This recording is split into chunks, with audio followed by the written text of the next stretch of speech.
ورحمۃ اللہ وبرکاتہ۔ وعلیکم السلام۔ الحمد للہ رب العالمین والصلاة والسلام على سید المرسلین وعلى آلہ واصحابہ افضل الصلاة وازکی التسلیم۔ اما بعد، محترم بزرگوں اور دوستوں، وہ شام کیا شام دل نواز تھی جو اس صبح کی آمد کی خبر دے رہی تھی جس میں نبیوں کا امام اور رسولوں کا سرتاج پیدا ہونے والا تھا۔ وہ صبح کیا صبح جاں تھی جو نوید بہار لے کر آئی کہ غریبوں کا والی، یتیموں کا مولا، ضعیفوں کا ملجا، ہادیوں کا ہادی، روشنی کا پیغمبر، ظلمتوں کا پردہ در، یعنی وہ خاتم الانبیاء والمرسلین حضرت محمد مصطفیٰ صلی اللہ علیہ وسلم مبعوث ہو چکے ہیں۔ وہ رسول جس کی دعا ابراہیم علیہ السلام نے مانگی تھی، جس کی بشارت عیسیٰ علیہ السلام نے دی، اور جس کی آمد کی خبر ہر زمانے کے انبیاء اپنی اپنی امتوں کو دیتے آئے تھے۔ دوشنبہ کا دن، ربیع الاول کا مہینہ اور اس مہینے کی با اختلاف روایت 12 تاریخ، وہ انقلاب آخری تاریخ تھی جو دنیا میں ایک نئے انقلاب کا پیش خیمہ تھی، جو ایک نئے دور کے آغاز کا مژدہ تھی، جو اس بات کا اعلان کر رہی تھی کہ کفر و شرک کی سیاہی کافور ہونے والی ہے، ظلمتوں کا دور اپنی موت مننے والا ہے، ہدایت و حقانیت کا آفتاب روشن ہو چکا ہے، دنیا نور الہی سے جگمگانے والی ہے، موسم خزاں رخصت ہوا، موسم بہار آ چکا ہے، سسکتی اور دم توڑتی انسانیت کو حیات نو ملنے والی ہے۔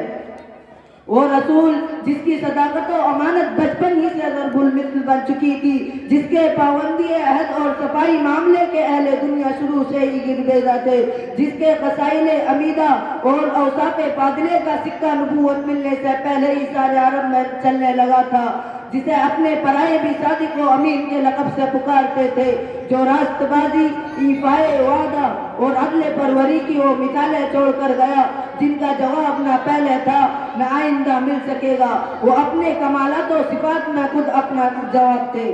کیا آپ کو عبداللہ بن ابی الامس کا واقعہ یاد نہیں، جنہوں نے آقا مدنی صلی اللہ علیہ وسلم کے ساتھ خرید و فروخت کا معاملہ کیا تھا؟ کچھ بات ہو چکی تھی، کچھ باقی رہ گئی تھی، وہ پھر آنے کا وعدہ کر کے چلے گئے اور بھول گئے کہ حضور صلی اللہ علیہ وسلم کو روک کر آیا ہوں۔ 3 دن کے بعد یاد آیا، دوڑے ہوئے اس مقام پر پہنچے، دیکھا کہ حضور صلی اللہ علیہ وسلم وہیں کھڑے ہیں۔ دوسرا ہوتا کیا کچھ نہ کہتا، مگر حضور صلی اللہ علیہ وسلم نے صرف اتنا فرمایا، تم نے مجھے زحمت دی، میں 3 دن سے یہی تمہارا انتظار کر رہا ہوں۔ کیا خانہ کعبہ میں حجر اسود نصب کرنے کا واقعہ آپ کی فہم و فراست اور عقل پروری کی روشن مثال نہیں تھی؟ جب خانہ کعبہ میں اثر نو تعمیر کے وقت سخت نزا ہوا، بات اتنی بڑی کہ تلواریں کھنچ آئیں، قریب تک حدود عرب خون سے لالہزار ہو جائے۔ 4 دن گزر گئے، جھگڑا طے نہ ہوا، آخر 5ویں دن قریش کے ایک سب سے معمر شخص کی رائے پر یہ طے پایا کہ کل صبح جو سب سے پہلے عرب میں آئے اسی کو حکم مقرر کر دیا جائے۔ قدرت خداوندی کا کرشمہ دیکھیے کہ دوسرے دن سب سے پہلے عرب میں پہنچنے والا کوئی اور نہیں بلکہ محمد عربی صلی اللہ علیہ وسلم تھے۔ آپ کو دیکھنا تھا کہ لوگ خوش ہو کر پکار اٹھے، ھذا الامین رضینا، امین آ گئے، ہم ان کے فیصلے پر راضی ہیں۔ حضور صلی اللہ علیہ وسلم چاہتے تو یہ ظرف خود حاصل کر لیتے، مگر حضور صلی اللہ علیہ وسلم نے ایسا نہیں کیا، بلکہ ایک چادر منگائی، اس میں اپنے دست مبارک سے حجر اسود رکھا، پھر سردارانہ قبائل سے کہا کہ سب لوگ پکڑ کر چادر اٹھائیں اور خانہ کعبہ کے پاس لے چلیں۔ جب چادر موقع کے برابر آ گئی تو حضور صلی اللہ علیہ وسلم نے حجر اسود اٹھا کر نصب کر دیا، اور آپ صلی اللہ علیہ وسلم کی اس میں تدبیر سے ایک خوفناک جنگ ٹل گئی۔ عمر مبارک کے 41ویں سال غار حرا میں اللہ تعالیٰ نے اسرار نبوت سے سرفراز فرمایا۔ مالک ارض و سما کے فرستادہ فرشتے نے اسرار نبوت کے لیے آپ کا سینہ کھول دیا اور کہا، اقرأ بسم ربک الذی خلق، پڑھیے اس خدا کے نام سے جس نے کائنات کو پیدا کیا ہے۔ حضور صلی اللہ علیہ وسلم نے پیغام نبوت لوگوں تک پہنچانا شروع کر دی۔ سب سے پہلے ایمان و اسلام کی دولت سے مشرف ہونے والوں میں حضرت خدیجہ رضی اللہ عنہ، حضرت ابو بکر صدیق رضی اللہ عنہ، حضرت علی رضی اللہ عنہ، حضرت زید بن حارثہ رضی اللہ عنہ، حضرت ام ایمن رضی اللہ عنہ ہے۔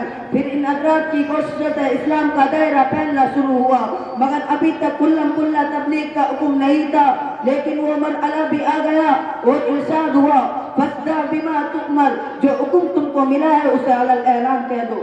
دوسری جگہ ارشاد ہوا وَأَنذِرْ عَشِيرَتَكَ الْأَقْرَبِينَ، اپنے قریب کے رشتہ داروں کو ڈر سنا دو۔ آپ کو صفا پر تشریف لے گئے اور پکار کر کہا اے بنی فہر، اے بنی عدی، اے بنی عبد مناف، اگر میں تم سے کہوں کہ اس پہاڑی کے دامن میں ایک لشکر کھڑا ہے جو تم پر حملہ آور ہونے والا ہے، اگر تم مصدقیہ تو کیا تم میری تصدیق کرو گے؟ سب نے جواب دیا ہاں ضرور کریں گے۔ ما جربنا علیک الا صدقا، کیونکہ ہم نے آپ کو ہمیشہ سچ بولتے پایا ہے۔ حضور صلی اللہ علیہ وسلم نے فرمایا فَإِنِّي نَذِيرٌ لَكُمْ بَيْنَ يَدَيَّ عَذَابٌ شَدِيدٌ، بس یہ سمجھ لو کہ میں تم کو سخت عذاب سے آگاہ کرنے آیا ہوں جو بالکل تمہارے سامنے کھڑا ہے۔ سوچئے وہ قوم جو ابھی حضور صلی اللہ علیہ وسلم کے ہمیشہ سچ بولنے کا اقرار و اعتراف کر چکی ہے، اسی کے لبوں پر اس اعلان حق کے بعد سکوت طاری ہو گیا۔ کوئی بھی اس اعلان حق پر لبیک کہنے والا نہ ملا، بلکہ ان میں سے سگا چچا ابو لہب آگے بڑھ کر کہتا ہے تبا لک سائر اليوم لہذا جمعتنا، سارے دن تمہارے لیے خرابی ہو، کیا اسی لیے تم نے ہمیں یہاں بلایا تھا؟ کیا حضور صلی اللہ علیہ وسلم کو ان باتوں سے تکلیف نہیں ہوتی تھی؟ کیا حضور صلی اللہ علیہ وسلم کو ان حرکتوں سے صدمہ نہیں پہنچتا تھا؟ یقیناً پہنچتا تھا، مگر حضور اقدس صلی اللہ علیہ وسلم کے نزدیک دعوت و تبلیغ کا مشن ان صدمات و تکلیف سے کئی زیادہ فوقیت رکھتا تھا۔ اس لیے مشرکین مکہ کی پہم آزار ثانیوں کے باوجود دعوت حق کی راہ میں آپ کے قدم متزلزل نہیں ہوئے۔ دل میں بسائے رکھنا عشق نبی کے چراغ، وما علینا الا البلاغ۔ السلام علیکم۔ ماشاءاللہ۔